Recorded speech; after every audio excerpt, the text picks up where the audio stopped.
Will Avalanche keep falling? I think I have an opinion on this, and I'm going to share that with you right now. Unfortunately, I think the answer is yes. And we'll take a look at that and the reasons for that now. But before we do, actually, to start off with, I'm going to go to one of my favorite tools. That is tradingview.com and start collecting some evidence. I'm going to look at the technical analysis for Avalanche. It's more of a temperature of the market, if you will, is what this shows. And on the 1 day, it shows a sell summary with oscillators showing sell and moving averages showing sell. On the 1 week, it also shows a sell. Oh, there it goes. It updated. So, okay, on the 1 week, we have a buy with oscillators showing a buy and moving averages a strong buy. And let's see what it shows on the month. We've got a buy with oscillators neutral, moving averages a strong buy. Here's the disclaimer for this video. If you're interested in it, pause the video and take a look at it. It'll also be in the description.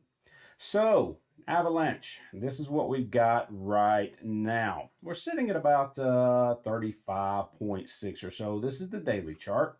And I want to talk about what we have seen lately. Now, we've got this run up that happened starting in October for Avalanche and across all of crypto. Let's say it was around 9, just to give us a nice round number. And Avalanche went all the way up to almost 50. This shows 49.95 as being the high, so 50 is good. So that was more than 500% that Avalanche went up from October to December.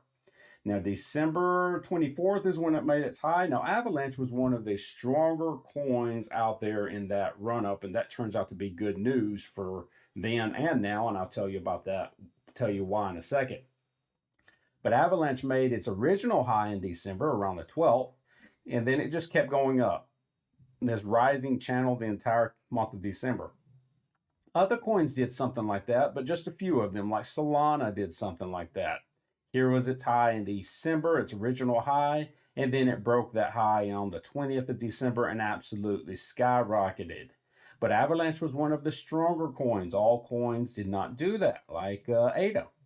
ADA, here was its December high, and then it just continued to range. It never and still hasn't broken its early December high. And so Avalanche did break its high and continued up, and we're seeing some of the benefits for that now in this. Since December, we've seen this fall across crypto and Avalanche in particular. It's been a pretty steady fall. Here is an interesting day. This is the 3rd of January. This was a result of the Bitcoin flush, as I'm calling it, from the unsubstantiated rumors and ultimately false rumors that the SEC had denied the Bitcoin ETFs. But this is the day on Bitcoin, and we saw Bitcoin fall from 45,500 down to about 41,000. That's roughly 8%. Let's see, Avalanche. This is how Avalanche reacted. It fell and caused it to break some of this support, and it continued to fall. Avalanche continued to fall like a lot of crypto did, and then it started gaining back up as we got closer and closer to what turned out to be the ETF approvals. Now I'm back on Bitcoin. You can see Bitcoin gained its where it fell. It gained that back over the next few days. And then right before the ETF was approved, it started breaking 47,000. And then this is the day after the ETFs were approved. And this is what Bitcoin has done. And it's looking rather ugly the last 2 days. That's why we're seeing across crypto things looking rather ugly. This is Avalanche, and it's kind of not looking real good the last 2 days either. I need to clean up some of this. Some of these lines are not particularly useful now. And I think I'm going to drop this one somewhere around. It's not an art, it's or not a science, it's an art. I'm going to put it right there just because it's the bottom of this wick and the bottom of this wick. So that seems like a good level right there at about 33. And that's kind of where we are with Avalanche. I think the next few days we're going to be riding the coattails of Bitcoin. And unfortunately, Bitcoin does not look that good right now. fact, I made a video just a few hours earlier, about 4 hours earlier, using Bitcoin as a conversation piece like I am now. And we were at about 43,200 then. We're since fell and actually got almost down to 41.5 in just a matter of 4 hours. So Bitcoin, this was the day the ETFs were approved. It peaked up and then has fallen ever since. And I have heard people smarter than me say about Bitcoin that this 48,000 to 50,000 range was going to be difficult to break this run or this pattern because there was a lot of resistance up there, and 50,000 is a big psychological number, and it just made sense that Bitcoin was going to have a difficult time breaking that. And as you can see, it has. We are experiencing post ETF approval depression. Looks like a lot of people are taking their profits from this fantastic run up in October, November, and December, and this is the result of it. If I look on the weekly of Bitcoin, it looks just as messy, if not worse. You can see this big wick that we had, and this week is almost closed. So this is not a new bar, it's a very mature bar. And you see the big wick and then a bunch of selling pressure down to the open and beyond the open. It looks like we could very well challenge, if not break out of this upward rising channel and start looking at 40,000 to find out if 40,000 can hold. I've heard some say that we could fall as low as 34,000, which actually makes a little sense because if you go out to the daily, we spent this time in this range from 34,500. Heck, if you wanted to include this, 33.5. Goodness, that was from the October 24th to 30th of November. We spent about a month within this range. Some are saying that Bitcoin's actually going to break 40,000 and start settling in this range right here before hopefully it'll find its foundation and take off. Now, these people that are saying that are not anti-Bitcoin. They're just saying, look, you got to see what has happened in Bitcoin the last few months.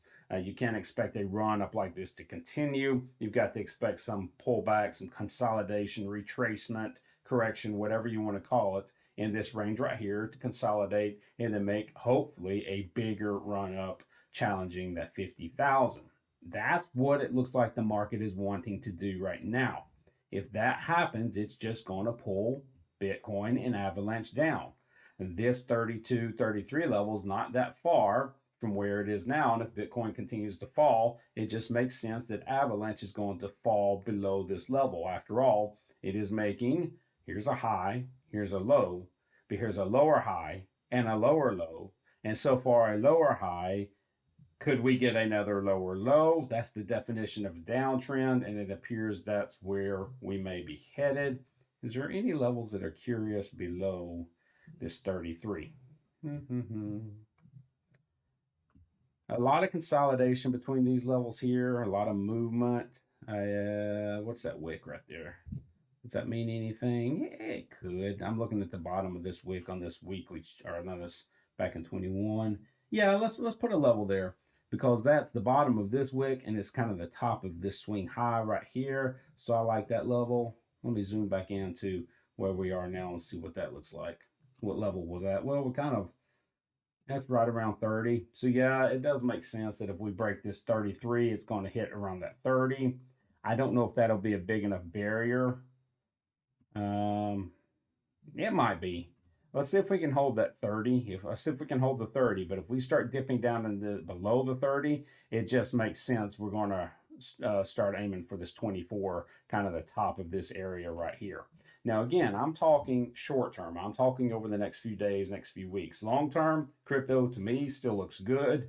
I still think we're going to have a good year. It's hard to complain, especially if you're an Avalanche holder. It's hard to complain with, goodness, even if we drop to 30, that's still a 3-time increase. So the good thing, like I said about Avalanche, is it went so far up that it giving back gains is not destroying it like, I hate to say it for Doge. Doge isn't getting destroyed, but goodness, if it falls down into this range with Bitcoin continuing to fall, it's almost back down to its October levels. So Avalanche is nowhere close to that. Its October levels are way down here, and we're just maybe talking about it getting into this level and perhaps this level. So everything for Avalanche is looking good. If you're a holder of Avalanche, you're doing just fine. I do think you're in for a little bit of pain, which is why I hold crypto long term.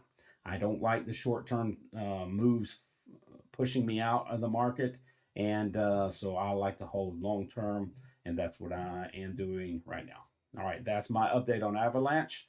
Let's see what Bitcoin does. I think everything's going to follow Bitcoin for the next few days. Let's see what happens. I'll keep you updated.